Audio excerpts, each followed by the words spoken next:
තමයි අවපැහැ සම්බන්ධ අපේ වීඩියෝ බලලා ගොඩක් කට්ටිය අහලා තියෙන ප්‍රශ්න කීපයක් තිබ්බා. අපි ඒක කොටස් කරලා අහන්න තීරණය කළා. පළවෙනි තමයි මේ සන් බර්නින් ගැන අහලා තිබ්බා. සන් බර්නින් එන්නේ ඇයි? සන් බර්නින් කියන්නේ අවුව නිසා හැම පිලිස්සීමට ඇතිවෙන තත්ත්වයක්. හැබැයි පිලිස්සීම ඇතිවන්නේ පිලිස්සීමට අවස්ථාවක් තිබ්බොත්. ඒකට හේතුව තමයි මේක ඇති වෙන්නේ අපේ ඇඟේ අභ්‍යන්තරයේ තෙල් වැඩි එක්කෙනාට. ඒ වගේම තමයි ලේවල් ඇසිඩ් එක වැඩි එක්කෙනාට. ඒ කියන්නේ අපේ උදේ ආම්ලිකතාවය. හිත කෝප වෙලා උදේ ආම්ලිකතාවය වැඩි එක්කෙනාට මේ තත්ත්ව වෙනවා. අවුව යන හැමෝටම සන් බර්නින් එන්නේ නැත්තේ ඇයි?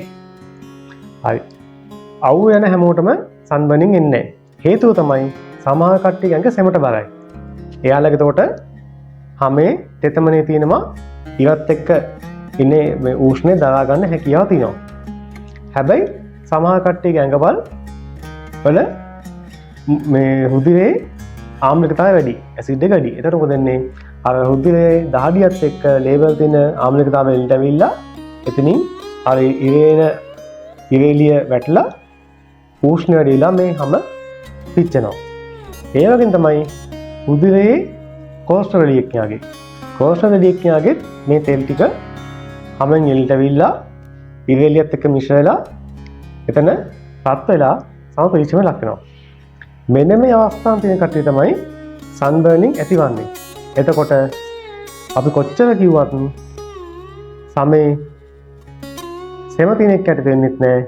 අර කොලෙස්ටරෝල් තියෙන එහෙම නැත්නම් ලේවල ආම්ලිකතාවය වැඩි එක්ක තමයි ඇතිවන්නේ. පිටින් කොච්චර ක්‍රීම් ගෑවත් මේක අඩු වෙනවා නැවත වෙනවා. ඒකට හේතුව තමයි පිටින් ක්‍රීම් ගන්නකොට අඩු වෙන්නේ අර අපි හැමෝට විතරක් ප්‍රතිකාර කරන නිසා. හැබැයි මේක ඇතුළේ තියෙන අභ්‍යන්තර දෝෂකෝපතාවයක් නිසා. මේ දෙකේම සම්බන්ධයක් ඇතිකොට. එතකොට මොකද කරන්න ඕනේ? අපි අභ්‍යන්තරයේ තියෙන තෙල් ප්‍රමාණය අඩු කර ගන්න ඕනේ. ලේවල් තෙල් ප්‍රමාණය ඒක අඩු කර ගන්න ඕනේ. ඒ වගේම තමයි රුධිරයේ ආම්ලිකතාවය අඩු කර ගන්න ඕනේ. මෙන්න මේ දෙක අඩු කරන්නේ නැතුව කොච්චර පිටින් ක්‍රීම් ජාති ගෑවත් මේක తాවකාලිකයි. ඒ නිසා විශේෂයෙන් කරන්න ඕනේ මේ ඇඟේ අභ්‍යන්තරයේ දෝෂ තත්ත්වය අඩු කරගෙන තමයි මේකට බාහිර ප්‍රතිකාර කරන්න ඕනේ. අවුවට නොගිය සන් බර්නින් වගේ ලප එන්නේ ඇයි?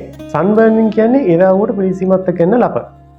හැබැයි එහෙම අවුවට නොගින් එනවනම් වහාම හෘද රෝගයක් තියෙනවද කියලා පරීක්ෂා කරන්න ඕනේ. මොකද හැමේ මෙන්න මේ ටික මුහුණේ නල්ල අන්නේ ප්‍රදේශවල සමහර කට්ටියගේ ලප එනවා. ඒවා ගොඩක් විට කළු පාට හොයි. මෙන්න මේවා එන්නේ ගොඩක් විට හෘද රෝග අවස්ථාවක් තිබ්බොත්. හැබැයි සන් බර්නින් නම් මේ හැමත් එක්ක හැම දුඹුරු පාට රතු පාට හොරු පැල්ලමක් තමයි තියෙන්නේ. කළු පාටට හොරු ඒවා නෙවෙයි. එතකොට මේ පැහැයවන අනුව අපිට තීරණය කරන්න පුළුවන් එකක් සන් බර්නින්ද නැත්නම් අභ්‍යන්තර රෝග තත්ත්වයක්ද. ඒ වගේම තමයි අක්මාවේ රෝග. අක්මාවේ රෝගයක් තියෙන කෙනටත් මේ සන් බර්නින් වගේ ලප වෙනවා. එතකොට අපි දැනගන්න ඕනේ මේ තත්ත්වය හරියාකාරයෙන් අඳුනගෙන ප්‍රතිකාරයක් ගන්න. එහෙම නොකළොත් ඒක දරුණු තත්ත්වයක් බවට පත් වෙන්නත් පුළුවන්. අකාලේ ජීවිතයට ප්‍රශ්නයක් වෙන්නත් පුළුවන්. මත්පැන් වලින් මේක වැඩි වෙනවා. ඔව්. මත්පැන් භාවිතා කරන එක්කයාගේ ලේවල උෂ්ණය වැඩිනවා, රුධිරයේ ආම්ලිකතාවය ඉහළ යනවා. එතකොට අපි කලින් කිව්වා වගේ හැමට ආම්ලිකතාවය මිශ්‍ර දහඩිය සහ ලේ එනකොට එතන සන් බර්නින් එන්න පුළුවන් අවුවට ගියොත්. ඒ නිසා මත්පැන් භාවිතාවෙන් තොර වෙන්න ඕන. ඔන්ලයින් බෙහෙත් මුකුත් නැද්ද? ඔන්ලයින් බෙහෙත් මුකුත් නැහැ. හේතුව රෝගියාගේ අභ්‍යන්තර පරීක්ෂා කරලා ප්‍රතිකාර කරන්න ඕන නිසා. එහෙම නොකරන්නේ කියොත් ඔයත් අමාරුවේ මාත් අමාරුවේ. ඒ නිසා එහෙම ප්‍රතිකාර කරන්නේ නැහැ. ඇවිල්ලා හමු වෙලාම ප්‍රතිකාරයක් ගන්න වෙනවා. සන් බර්නින් වලට අබ්බෙහෙත් මුකුත් නැද්ද? తాවකාලිකව අබ්බෙහෙතක් දෙන්න පුළුවන්. හොඳම දේ තමයි කොහොමකොළ ඉස්මඩු කෝපයකට වෙනුවකට කුඩු මේ සයින් දෙයක් කලවම් කරලා ඒක ආලේප කරලා මද වේලාවක් තියලා හොඳින් අතුල්ලා සෝදලා අයින් කරන. එතකොට අර සන් බර්නින් ලප ටික ඉවත් වෙනවා.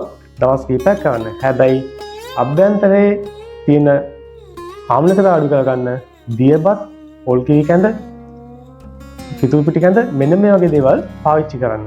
එහෙම නොකර කළොත් ඒක කලින් වගේම తాවකාලිකයි.